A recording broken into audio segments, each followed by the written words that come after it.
Kinakabitan natin yung pump. Kabitan natin yung side, yung styro na lang. Yan. May kabitan ng wire. Kunting kembot na lang. Patapos na.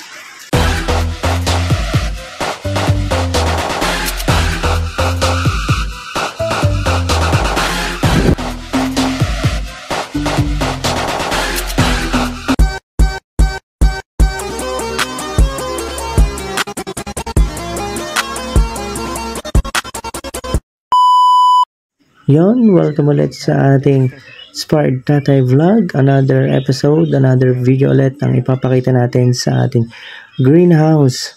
Tara at samahan niyo ako sa another episode natin.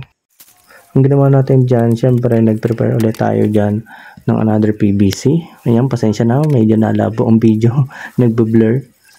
Sinumukat lang tayo dyan ng distances niya sa bawat pagitan ng PVC natin. Tapos pinutulan lang din natin kung gaano siya kahaba. Tinansya na lang din natin. So gamit tayo ng metro para makita natin kung pantay siya.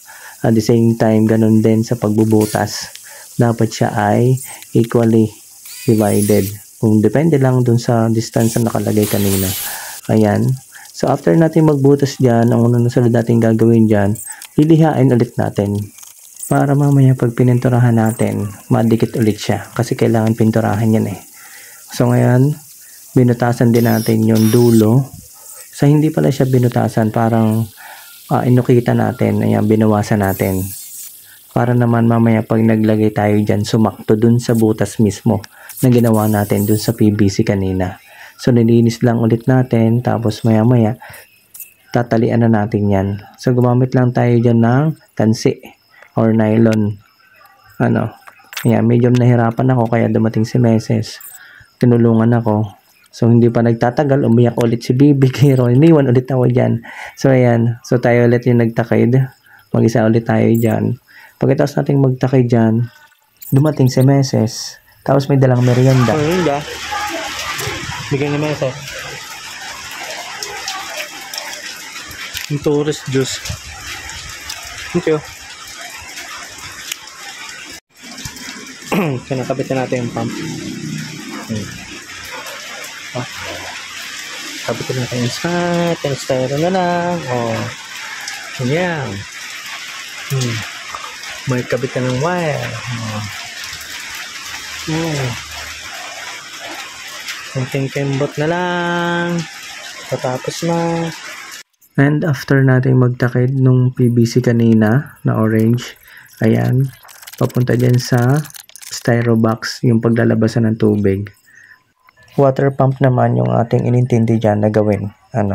Gumamit tayo dyan ng 1/2 PVC, then yung mga elbow, T, yung solvent, yung hose natin, pambutas natin, lahat yan ang gagawin natin. So, pinakamahirap dyan yung pagsusukat pagtatansya.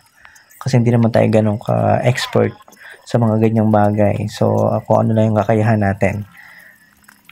Yon, kung kayo ay may mga comment, suggestion, comment yun lang sa video natin. Then, gagawin natin, para naman sa ikakaunlad, ikakaganda ng ating greenhouse yan. Magkaroon nga pala tayo dyan ng elevation para dun sa daloyan ng tubig natin.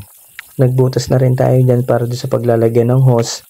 From dyan sa 1/2 PVC, papunta dun sa 2 inches na PVC natin. So ito yon, nagbutas tayo dyan sa 2 inches PVC natin para sa paglalagyan din ng hose natin.